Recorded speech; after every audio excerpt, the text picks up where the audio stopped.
Weather gradually working its way in from the northwest, and that's the forecast. This is BBC1. Now Gavin Campbell makes a special appeal on behalf of the Disasters Emergency Committee. This field tells a story. It's the story of hundreds of thousands of square miles of southern and eastern Africa, now totally destroyed by drought and in some cases war. It's the story too of 40 million people, that's 2/3 of the population of Britain, who now face starvation. Today, 7 leading British aid agencies, all working together, have launched an appeal for funds. Please don't turn your back on it. In Somalia, a terrible tragedy is unfolding. War and famine have ravaged the country and its people. It's feared that 1/4 of Somalia's children under 5 may already have died. Emergency aid is on its way, but much, much more is desperately needed. And not just for Somalia. Southern Africa is experiencing its worst drought in living memory. After years of poor rains, last year they simply didn't come, and the crops failed. Across 10 countries, the drought has dried up major rivers and reduced farmers to poverty and destitution. Here in Zimbabwe, the situation gets more serious by the day, and there's still no sign of rain. This dry valley is actually Lake Kyle. Under normal circumstances, it's the country's second biggest lake, hundreds of feet deep. Now it's reduced to almost nothing. Only 2 years ago, Zimbabwe was self-sufficient in grain, with enough left over to feed other parts of Africa. But the failure of the harvest means that hundreds of thousands of people are now relying on erratic government food handouts. Here, as in neighbouring countries, the aid agencies have been distributing emergency food to the thousands of families who simply aren't able to feed their children.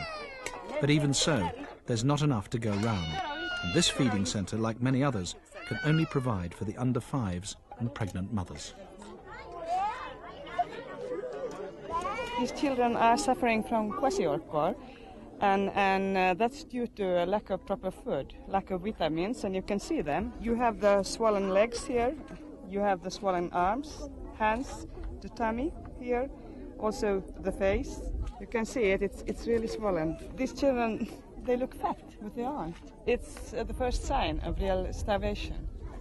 This little boy is just a year old, and already he's suffering from malnutrition. Like many others, he comes to this feeding station for what's supposed to be supplementary food. In fact, it's the only food he gets. And if this work can't continue, then this child, like many others, will die. Already, hundreds of thousands of cattle have died. This means that even if it does rain this year, people will have no way to plough their fields and plant their crops. In previous years, we had experienced drought, but we could just transport our livestock from one region to another. Then this year it is a different situation, whereby the whole land is just drought all over. So we cannot even go anywhere with the cattle. We just look and watch them dying. In spite of this, the people in these drought-stricken regions are doing everything they can to survive. Helped by the aid agencies, these villagers are building a dam in the hope that rain will eventually come. The agencies are also providing boreholes to reach the rapidly shrinking water table, and it's water from this source that can transform parched fields into vegetable gardens. Hundreds more villages could do the same if they too had help. Help with water, help with seeds, and help with tools. Otherwise, when the rains eventually do come, it'll be no use because the fields will be empty. The charities making this appeal are Action Aid, the British Red Cross, CAFOD, Christian Aid, Help the Aged, Oxfam and Save the Children. They know what needs to be done, but now they need the money to do it. £5 will buy enough of this meal to feed these 25 children for a month. And £10 will buy enough seeds like this to plant and grow food for an entire village for a year. You can give using any major credit or debit card by phoning 0891 661 661. Please be patient if the lines are engaged. Calls will be charged at 36 pence a minute cheap rate and 48 pence a minute at all other times, but all profits are donated to the appeal.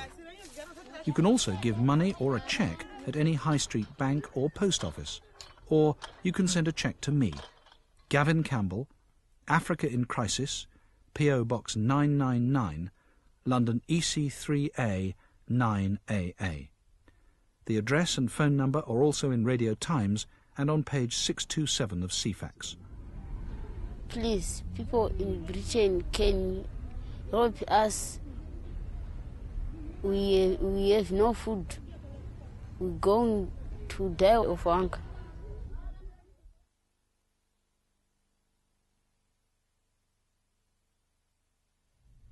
Using eyewitness accounts and recently discovered confidential documents, BBC 2 now reveals the secret history of Australia's immigration policy.